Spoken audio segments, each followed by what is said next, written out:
have you been working on this book? Well, I guess essentially I've been working on it all my life.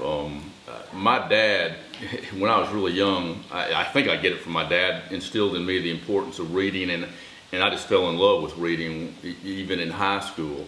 And so I read religiously, and I love a great line, a pithy line, a heartfelt line, a poignant line. And so ever since I've been in high school, I've been collecting lines from Abraham Lincoln and Winston Churchill and the Bible and on and on and on. But as I got older, I became aware of how rich and compelling Mississippi writers are. William Faulkner, Eudora Welty, Richard Ford, Barry Hannah, Willie Morris. And not only our writers, but our musicians, from Tammy Wynette to Elvis Presley to on Rivers Rutherford and on and on and on. So I started collecting these lines and just writing them down and putting them in a notebook and on a scrap of paper. And over time, I discovered that from our Mississippi's writers and storytellers and just everyday people and football coaches and sports icons, I'd collected, several thousand great lines, and so I decided to collect them and put them thematically in different categories, everything from attitude to war to the blues to human nature to lying to justice to the truth, and so I've collected in this book. There are 2,000 great lines divided into 80 categories.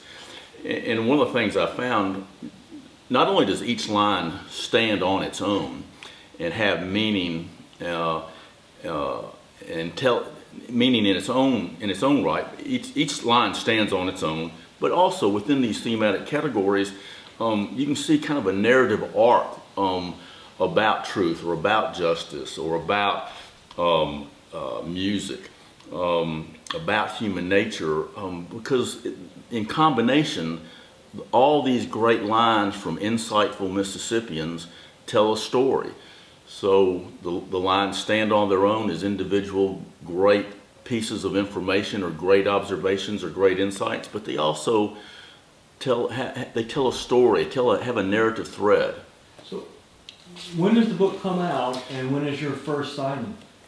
I believe that's all up to the publisher, but I think the book comes out on the 23rd of October, and then the first signing and talk will be on the 25th of October at Square Books, All Square Books in Oxford. Then on the 27th of October, I do Lemuria Books down in Jackson, and then Gumtree Books on November 1st in Tupelo. And then I've got other engagements in Hattiesburg on the Gulf Coast, in Memphis, and Birmingham, Alabama. So a lot of things coming up. I'll just tell you one great line just that pops into my head, just off the top of my head, is a great line that I encountered in federal court one day. There was a witness up on the stand, and he got kind of tangled up in his testimony. And it was obvious he wasn't necessarily telling the truth. And so finally he just blurted out, it's hard to remember the truth when there's so much truth to remember. I think that is just a fantastic line. It's hard to remember the truth when there's so much truth to remember. And so that's certainly one great line. And from a guy in federal court, just on the stand. Let's see. I could turn to William Faulkner, Shelby Foote, Eudora Welty, Leontine Price, but let's see here. Here's a great line, and this is from a guy named Wyatt Cooper. You know who Wyatt Cooper is? You know who Anderson Cooper is? Uh-huh. Anderson Cooper, of course, on CNN. His father was from Mississippi. Okay. His father grew up a hard scrabble life down on a farm here in Mississippi, and he wrote a really wonderful book called Families, and it's about his growing up and his family and the tough situation he grew up in. And he writes, "There are all sorts of persons and families. There are usually the ones who played around, the one who always lost his job, the one who gossiped, the one who got rich, the one who got religion, the one who drank, and at least one who was just plain bad. So that's a great line from Wyatt Cooper Anderson's father. You can't do much better for storytelling than Shelby Foote. And here's a great line, I think, from Shelby Foote. Adversity and success both contribute largely to making you what you are. If you don't experience either one of those, you're being deprived of something. So he's speaking to the importance, and if you have a rich life, that you need both adversity and success in your life. And I bet you I can find another great one, perhaps, again from Shelby Foote. I just love this.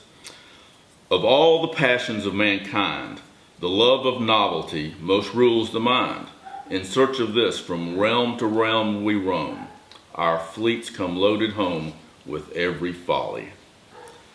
And then, if you'll indulge me, I'd like to give you one, which I think is a great line, and there's several, from Robert Kayat, former chancellor at Ole Miss.